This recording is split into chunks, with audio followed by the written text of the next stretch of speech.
commend to you a problem, though, and that is what I call the stranded worker problem. You can have a worker who loses their job in a traditional manufacturing industry, and then you create a new job that day in computer programming to program the robots. That person isn't necessarily or likely to be able to do, the person who lost the job can't necessarily do the new job. On paper, it's no net job loss. In reality, it's a tragedy for a family. We have to be focusing on workers in their 40s and 50s who are being displaced by technology and robotics, and how do they get back into the workforce? And I'm out of time, but I hope you will, if you supply some thoughts for the record on that, because I think that's one of the problems facing our country. Training of young people, but also supporting retraining and working with those who are being stranded by the changes in the economy. Madam Chair, I'm out of time. Thank you very much. We are at a time, but I'm interested in the response, so I'll use it on my time, because I think it is very pertinent, very relevant to where we are, to ensure that we are doing right by not only our young people, but those who are transitioning to other opportunities as well. How do we stay ahead? One of the things that we're looking at in Alaska, we want to make sure that when we're able to move our natural gas to market and need that pipeline, that we've got the trained Alaskan workforce. But you can't train them up too soon, because then you don't have the jobs, and so you've trained them for something that doesn't exist yet.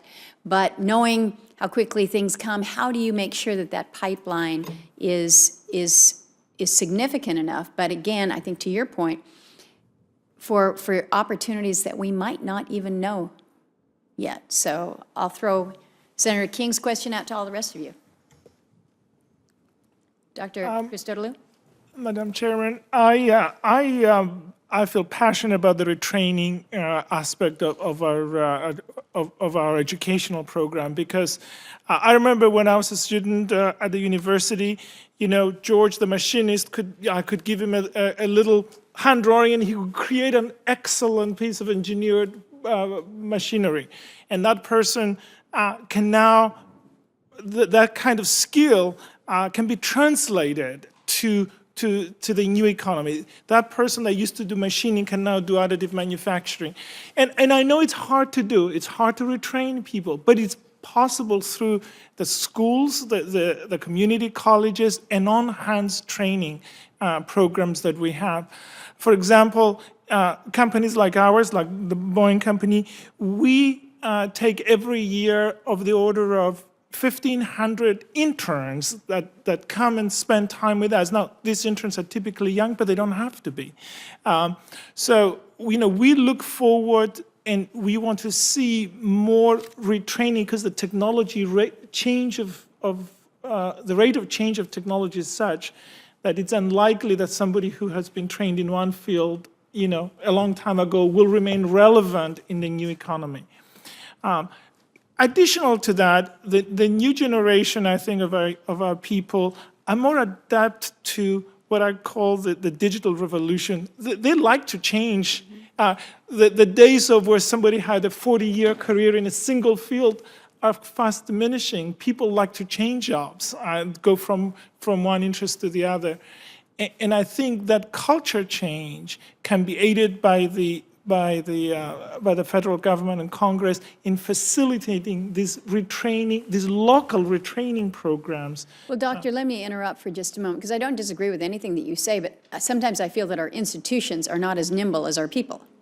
And, you know, I go back to your example, Mr. Ward, about, you know, the app and just being able to move quickly now. There are probably some that would look at that and say, it's too fast, doesn't fit with the construct here. And I'm reminded of some of the challenges that our military are facing. Incredible skills that they have acquired throughout the military. But those skills then don't translate to the certificate that is needed once they are out. And so making sure that there is a greater flexibility, I guess, is the word, or maybe just more nimble, because I worry that our institutions are locked into where they are today rather than to be projecting forward to the next opportunities there. I want to ask one more question here, and then I'll just throw it out to all of you. You can either continue on this question or help answer me this one. And this is how we move the amazing R&D that we see out there, what we have coming from our national labs, from our research universities, how we transition this technology out of the lab and into the marketplace. Because in this committee, we hear time after time after time that you have these great research places, but we talk about the valley of death, how they move or fail to move from one and actually translate into the marketplace.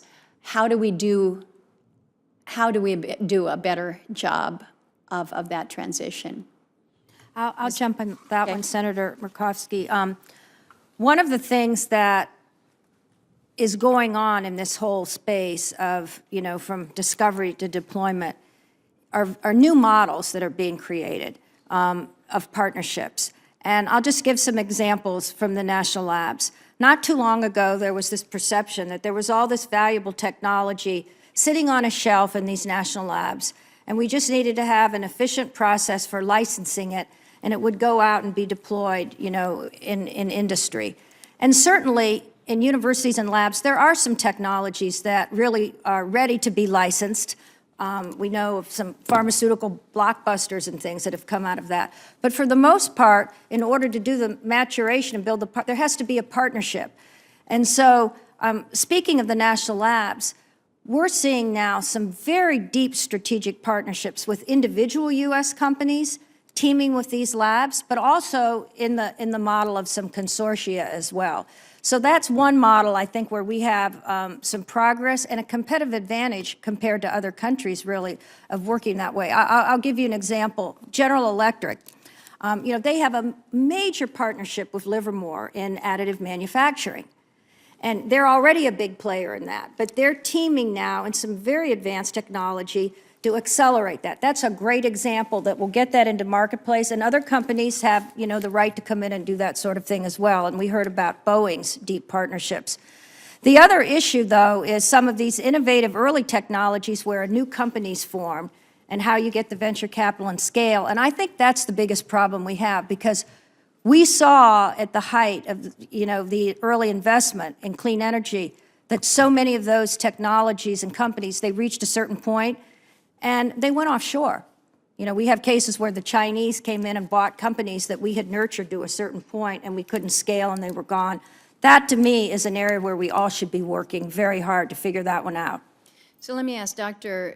Blue and Dr. Williams, from the national labs and from the university's perspective, how do we get it from you out into the marketplace? Thank you, Senator. So the real key to success is people, and the best tech transfer is people. So having people work side by side in an integrated supply chain, the vast majority of the projects that we're executing are industry-driven projects. You have to have the pull from the industry, and then you have to bring the supply chain along, such that when you have success, all the facets that are needed to really cross the threshold into commercialization, it's there. And that's where we've had our most success by far. So, we've worked in everything from turbochargers on diesel engines, again, where you had the big OEMs doing the pull, the supply chain, 3 million turbochargers today in Cummins engines, those sorts of things. Additive manufacturing, we're fortunate that the MDF is the home of the Shelby Cobra. The story behind that is the fact that you had the equipment manufacturers in there, you had the materials providers, you had local SMEs that did the surface finishing, so it was a large integrated team that really made that happen. Each person bringing their own innovation. Really, innovation's at the crossroads when you get people with different backgrounds working together. So, Dr. Williams? Chairman Murkowski, thank you. I think one of the keys is to have a much more flexible set of opportunities for our young professors in particular who see the opportunity to take their ideas and turn them into commercial products as something that they would like to do. This was not traditionally the role of professors when I started. And indeed, we and many other universities have changed the tenure and promotion requirements to encourage professors to create new intellectual property, to patent their ideas, and to have both the time and the opportunity to take those ideas and start companies themselves. And last year at Ohio State, there were 52 new companies started out of the university. And that is not as good as it should be in comparison with some of our fine competitors. But nevertheless, there is increasing amounts of that kind of thing going on. The generation of young professors that we're hiring see the world very differently again to previous generations and expect to be able to start their own companies. Students do the same, and the opportunity for innovation at all levels in today's universities are much greater than it used to be. I'd also like to address the comment you made about our inflexibility, and there are certainly good reason for that. And within our standard degree programs, we are somewhat corralled by the accreditation requirements to deliver certain amounts of knowledge in a certain period of time.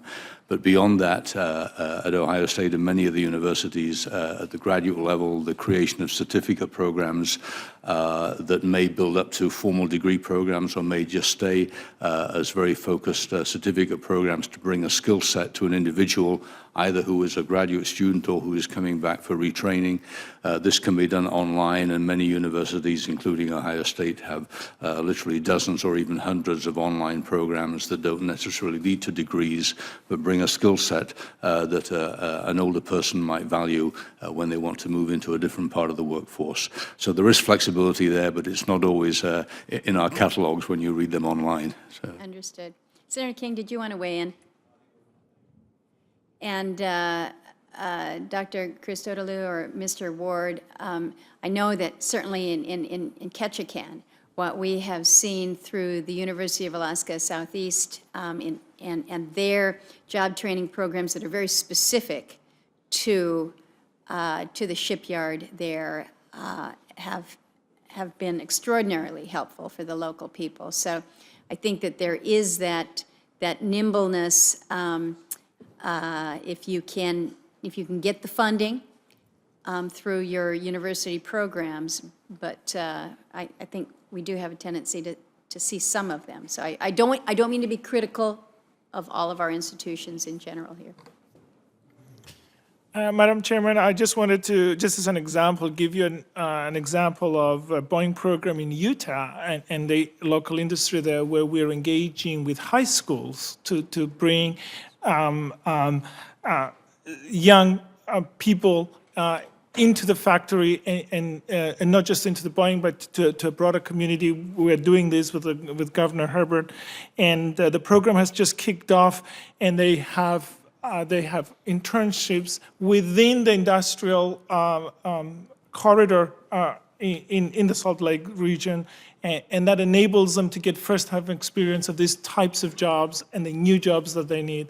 So the companies, and we're experimenting with a number of different models to enable that transition and that ability to experience the work environment at an early stage. Great. Mr. Ward. Well, Senator, again, thank you very much. I guess the question, your question about what are we doing for the 40 and 50-year-olds that are transitioning out of jobs to new jobs is one that we're going to be faced with in Alaska, particularly with the price of oil the way it is and our economic circumstances related to our state deficit. Our education system is going to take big cuts. Our workforce investment system is going to take big cuts, and we're going to have a lot of people out of work, or there's a very good likelihood of that. So, how do we rapidly respond to a situation like that in what are really a very small economy with not a huge demand for workers, and the I think part of the answer, it has to do with nimbleness, and I've heard a lot of discussion about relationships and collaborations here.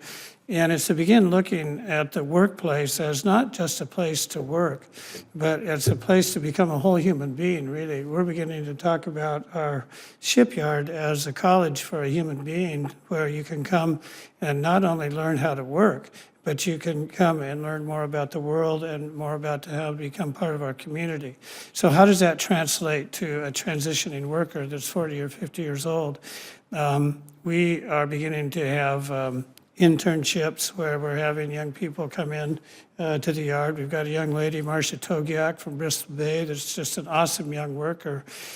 We take that model now, I believe, and working with our universities and campuses, begin to look at the workplace as a place to learn how to retool workers. So my point being, develop in workplace training methodologies that already exist.